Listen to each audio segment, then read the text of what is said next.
Joshua Lasau here representing Team 4 the Arbitrators. In this presentation, we are going to explore two things. First, what is cultural intelligence? Second, how can you develop and improve your CQ? A key source that provided detailed information on CQ in our research was David C. Thomas and Kurt Erickson's book, Cultural Intelligence, Living and Working Globally, 2nd edition. So let's begin with the question, what is cultural intelligence? Thomas and Erickson defined it as the capability to deal effectively with people from different backgrounds. It's a multifaceted competency that fuses cultural knowledge, the practice of mindfulness, and a repertoire of cross-cultural skills. So now let's look at the first component, cultural knowledge. The key component of cultural knowledge that Thomas and Erickson point to is to clearly understand what culture is. Culture is not a random assortment of customs and behaviors. Culture is a fusion of values, attitudes, and assumptions about behavior that are shared by people in specific groups. Culture categorizes others and us into in-groups and out-groups, or them and us. Two important dimensions associated with cultures are both individualism and collectivism. Now that we have some understanding of culture, let's now explore Thomas and Erickson's second component, mindfulness. Mindfulness means paying attention to context. It's discarding our rigid mental programming. It's using attention to become aware of differences and to think differently. It's a recognition that despite cultural differences, there are similarities between each other and people from other groups. Thomas and Erickson identified that there are three components to mindfulness. First is mindful attention, which is using all the senses and perceiving situations, viewing the situation with an open mind, and attending to the context to help interpret what's happening. Second, mindful monitoring is being aware of our own assumptions, ideas, and emotions, as well as noticing what's apparent about the other people and tuning into their assumptions, words, and behavior. Mindful regulation is creating mental maps of other people's personalities and cultural backgrounds to assist in responding appropriately to them, creating new categories, and recategorizing others into a more sophisticated system, seeking out fresh information to confirm or disconfirm mental maps, choosing not to respond automatically, and editing responses to be consistent with our goals. Thomas and Erickson point to having a repertoire of cross-cultural skills. So what are the behavioral skills that impact cross-cultural interactions? 1. Relational skills. 2. Tolerance for uncertainty. 3. Empathy. 4. Perceptual acuity. 5. Adaptability. The other component of cross-cultural skills that Thomas and Erickson point to is communication. You might remember that communication was covered in detail by Team 2, Grad 15, during their team facilitation. So what are the characteristics of culturally intelligent people? Thomas and Erickson's extensive research discovered these results. They have a cognitively complex perception of their environment. They are able to make connections between seemingly disparate pieces of information. They describe people and events in terms of many different characteristics and can see many links upon these characteristics. They can see a coherent pattern in a cultural situation. They can see past cultural stereotypes that a superficial understanding of cultural dimensions provides. They can see connections between culture and its context, history, and values. Thomas and Erickson also researched what excellent cross-cultural performers do in action. The excellent performers deliver a fusion of interpersonal communication and relationship building. They have a willingness to initiate a conversation. They have an interest in people and quality, active listening skills. The excellent performers build a vast range of skills. They constantly enhance their repertoire of skill behaviors and can perform cross cultures accurately. They know when to employ and execute each vast skill appropriately. So what are the characteristics of culturally intelligent negotiators?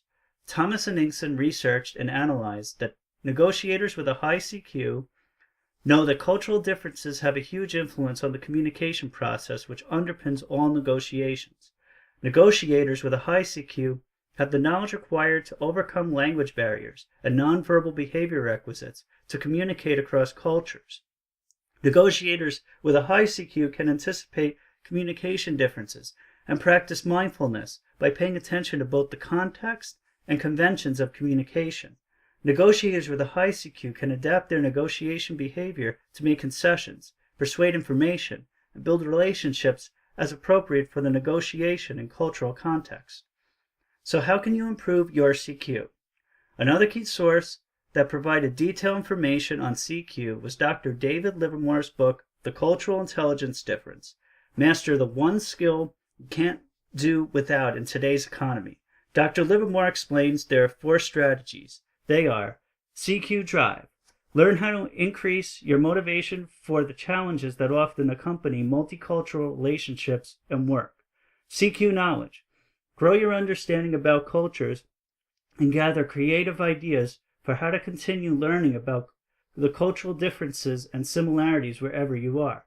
CQ Strategy.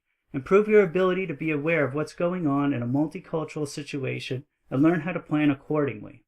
CQ Action. Increase your repertoire of behaviors for use in a variety of multicultural and social settings. So how can someone apply Dr. Livermore's 4 CQ strategies? Here are Dr. Livermore's CQ strategies in action. Have an intrinsic interest by deriving enjoyment from culturally diverse experiences. Cultivate an extrinsic interest where you're gaining benefits from culturally diverse experiences.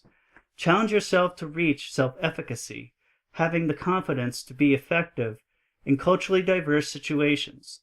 Expand your knowledge about economic and legal systems. Grow your knowledge about values, social interaction norms, and religious beliefs. Learn about rules of languages and rules for expressing nonverbal behaviors. Have an understanding about your existing cultural knowledge. Plan and strategize before a culturally diverse encounter.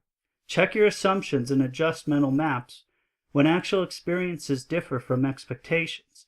Modify nonverbal behaviors. Modify your verbal behaviors. Now, what are Thomas and Inkson's suggestions for improving CQ? Thomas and Inkson suggests to pay attention to the situation, become aware of and appreciate critical differences between oneself and others in culture and background. Develop a retention of the knowledge gained from the situation. Expand your knowledge about the ways in which cultures differ and how culture affects behavior. Be mindful of the contextual cues and open to the legitimacy and importance of behavior. Perform a behavioral reproduction of the knowledge gained from the situation. You need to be able to transfer what you learn from a specific experience. Then you need to practice your skills during the latter interactions and other future settings. Receive feedback for reinforcement about the effectiveness of the adapted behavior. The more frequently and mindfully you try out behaviors and are successful, the more quickly cultural intelligence improves. Experiential learning delivers the best impact and results. I bet you're wondering what the CQ development process looks like. Thomas and Inkson used this time chart to help you visualize it. You can see time is on the x-axis and your CQ levels on the y-axis. So we can take away from their research that knowledge, mindfulness, and skills can improve your CQ level, and that's a long-term development process. Over time, the more knowledge you gain, the more mindful you are, and the skills you apply, the greater your cultural intelligence becomes. So what are the CQ development and improvement stages? Thomas and Inkson identify that there are 5 stages. They are: Stage 1, reactivity to external stimuli.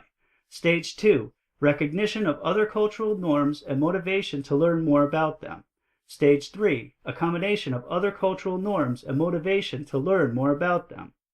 Stage 4, assimilation of diverse cultural norms into alternative behaviors. Stage 5, proactivity in cultural behavior based on a recognition of changing cues that others do not perceive. What are the cross-cultural rules of engagement?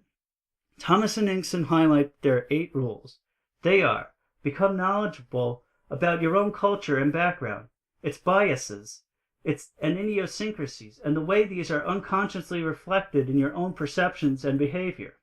Deliberately avoid mindlessness. Expect differences in others. See different behavior as novel and suspend evaluation of it. Switch into a mindful mode in which you're attentive to behavioral cues and their possible interpretations and the likely effect of your behavior on others. Adapt your behavior in ways that you are comfortable with and believe are appropriate for the situation. Be mindful of responses to your behavioral adaptation. Experiment with methods of adapting intuitively to new situations.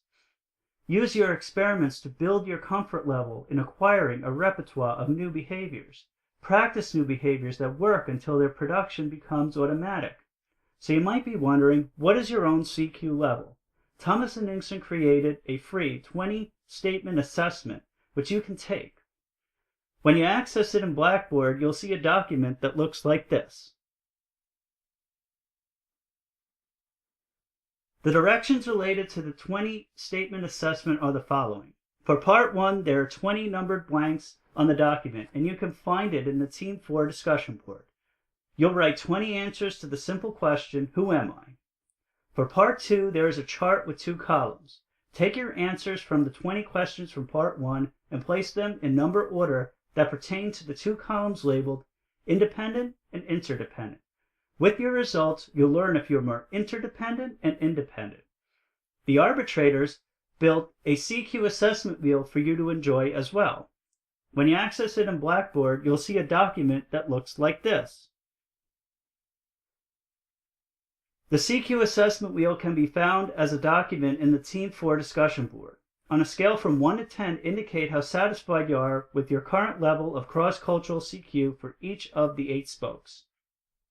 The 8 CQ categories are the following: cross-cultural awareness, cross-cultural knowledge, cross-cultural mindfulness, cross-cultural confidence, cross-cultural relational skills, cross-cultural adaptability, cross-cultural communication, and cross-cultural behavior.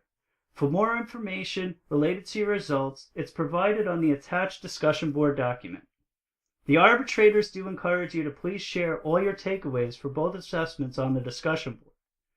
So that concludes my presentation on CQ. I definitely recommend adding these 2 wonderful books to your personal library. If you have any questions or takeaways, please do share on the discussion board. I'll see you there.